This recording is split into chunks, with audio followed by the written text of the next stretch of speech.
está de volta, hoje em Itajaí, litoral de Santa Catarina. Enquanto a gente passeia pelo rio Itajaí-Açu, nós vamos mostrando as pressões que o meio ambiente do estado de Santa Catarina sofre.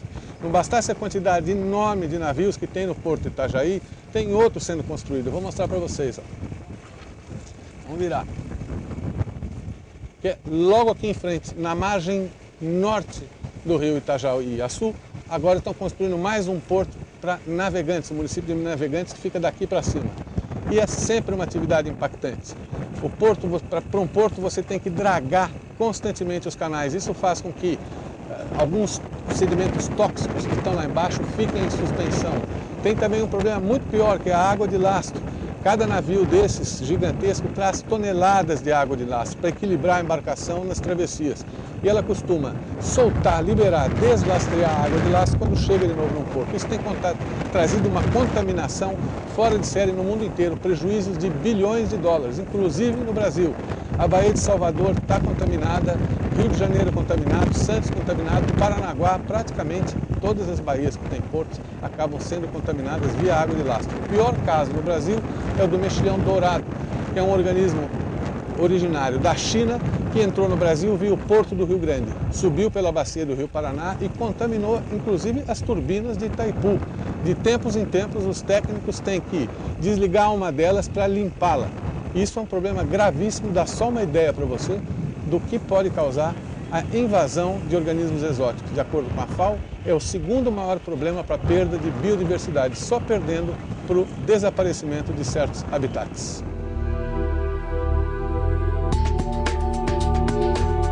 Desembarcamos na cidade e flagramos a limpeza dos mangues da Pequena Enseada. 2 vezes por semana, funcionários da prefeitura retiram o plástico, esse material tão prejudicial para o meio ambiente. Mas o foco deste programa é a pesca. Estivemos no Centro de Pesquisa e Gestão de Recursos Pesqueiros do Litoral Sudeste e Sul, o CEPSUL, do IBAMA. Também visitamos o Sindicato da Indústria da Pesca de Itajaí, o SINDIP, para conhecer as principais reivindicações do setor. No geral, nosso mar tropical é pobre em biomassa pesqueira. Só há 2 exceções, a Foz do Amazonas e o litoral, daqui até o Rio Grande. Desta região sai cerca de 40% de todo o pescado do Brasil. Saiba o porquê da alta produtividade no litoral catarinense. Na nossa região aqui nós temos uma plataforma longa e também temos o encontro das correntes que vêm do sul e que vêm do norte, água fria e água quente, que elas se encontram fora aqui de Santa Catarina, então dá uma viscosidade grande de peixe, né? Quantidade grande pelo encontro das correntes. Então, o que torna a região sul e sudeste aqui propícia para a pesca. Os números da atividade impressionam.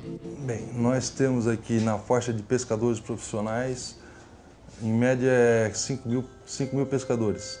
Eu estimo assim mais uns 4 mil, 5 mil funcionários nas indústrias, né? Então está concentrado aqui em Itajaí, das 3 enlatadoras que existem no Brasil, tem 2 aqui, que enlatam o atum e a sardinha. E depois as indústrias de beneficiamento de pescados, as maiores também se encontram aqui, as mais modernas, né? Nosso parque industrial aqui é comparado ao parque industrial europeu, americano, ou até melhor. Nós temos aqui, a gente sofre uma exigência muito grande de CIF, de IBAMA, em metro, né, capitania, então nós somos muito fiscalizados. E isso nos levou à excelência. Visitamos um estaleiro com enormes barcos esperando o conserto. A maioria deles fica às margens do rio Itajaí-Açu.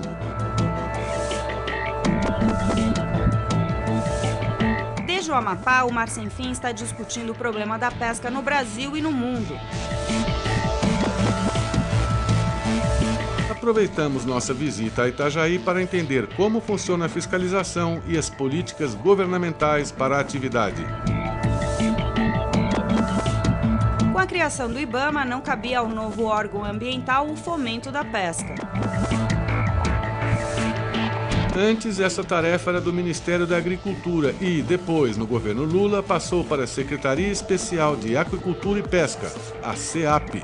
No âmbito dessa secretaria, passou toda a parte de licenciamento das embarcações de pesca, o registro dos pescadores profissionais. O IBAMA ficou com a pesca amadora, né? E houve uma separação com relação à gestão das espécies. Aquelas espécies que são consideradas subexplotadas ou altamente migratórias, elas estão sob a gestão da SEAP. Aquelas espécies sobreexplotadas ou ameaçadas de extinção, elas estão sob a gestão do IBAMA. Para o sindicato, a SEAP trouxe uma esperança, mas é preciso muito mais que apenas a criação de uma secretaria ligada à presidência da República. Ajuda o setor, ajuda porque o setor antes tinha que ir no Ministério da Indústria e Comércio, tinha que ir na Marinha, tinha que ir no IBAMA, tinha que ir no Ministério da Agricultura, entre outros que a gente tinha que percorrer em Brasília, quer dizer, fazia um itinerário grande e um jogava para o outro. Ninguém era responsável, né? Então a gente ficava naquele joguete ali e nada acontecia na pesca. Quando o presidente instituiu uma Secretaria de Pesca, nós temos um endereço, temos a quem reclamar e um representante dentro do próprio governo para buscar nossos interesses e defender nossa categoria. O que ocorre é que não existia uma política de governo, né? A Secretaria pecou nisso, ela deveria ter feito uma radiografia do setor para poder fazer uma política e ela não o fez. Ela trabalhou em cima de informações aleatórias que recebia. Então prejudicou muito, foi 4 anos perdidos. Os problemas são muitos. O IBAMA, por exemplo, responsável pelo controle de estoques e a fiscalização da atividade pesqueira, não tem verba sequer para ter uma lancha, como percebemos e denunciamos ao longo de nossa viagem pela costa brasileira. O IBAMA não tem como manter uma ação de fiscalização ostensiva e intensiva no mar. Realmente é um processo muito caro, né? Você não tem equipamentos para manter barcos para estar patrulhando a nossa costa toda e gente suficiente para poder manter essa fiscalização funcionando às 24 horas, né? Enquanto isso, cientistas do mundo todo alertam para o colapso definitivo da vida marinha já a partir de 2048. Os motivos são bem conhecidos. O quadro é alarmante, é pessimista? É. Agora, eu vou aqui fazer a defesa. Eu acho que a pesca não é o único vilão. Agora, por ela não ser o único vilão, também não é possível deixar na situação que está. As frotas crescendo sem controle, embarcações pescando sem licença, ou, no caso, o IBAMA não tendo condições de fiscalizar como deve fiscalizar, né? Então, tudo isso contribui, né? Nos modos que está é capaz de distinguir mesmo. Agora vamos ver o seguinte, quem são os grandes vilões? Os grandes vilões são só os armadores de pesca das embarcações pesqueiras, ou são os agrotóxicos que são jogados nos rios, os dejetos que são jogados nos rios, o esgoto que é jogado nos rios e no mar? Vamos analisar, vamos ver o seguinte, os manguezais sendo aterrados para exploração imobiliária, ou sendo aterrados, usados para aquicultura. Temos que ver o seguinte, é um conjunto de coisas que vem a causar o problema, né? Pelo menos nessa parte, eles concordam. Faltam ainda estudos consistentes para uma posterior política séria e efetiva para a pesca.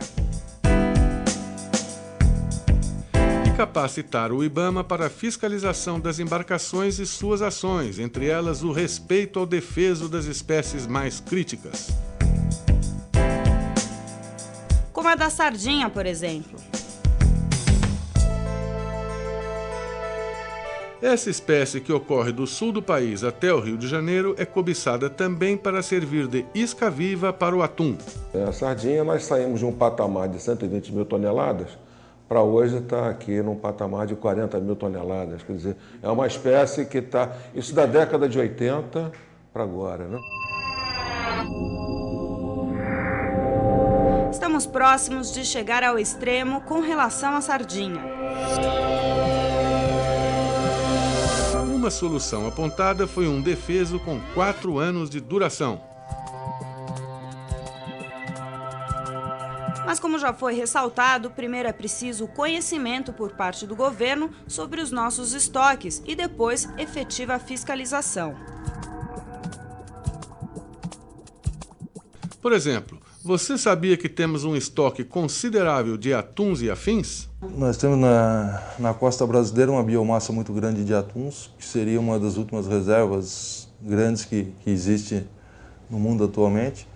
Por isso é cobiçado pela comunidade estrangeira, né? Existem muitas embarcações estrangeiras querendo vir pescar aqui, praticar a pesca de cerco de atum, que aqui no Brasil nós relutamos até hoje para que isso aconteça, né? Principalmente na nossa região, os industriais e armadores não querem. O governo liberou 6 licenças para pesca de cerco de atum, e isso ainda não ocorreu, e nós, quanto mais demorar a ocorrer, mais satisfeito a gente fica. Vamos ver se a gente consegue postergar essa vinda dessas embarcações para cá.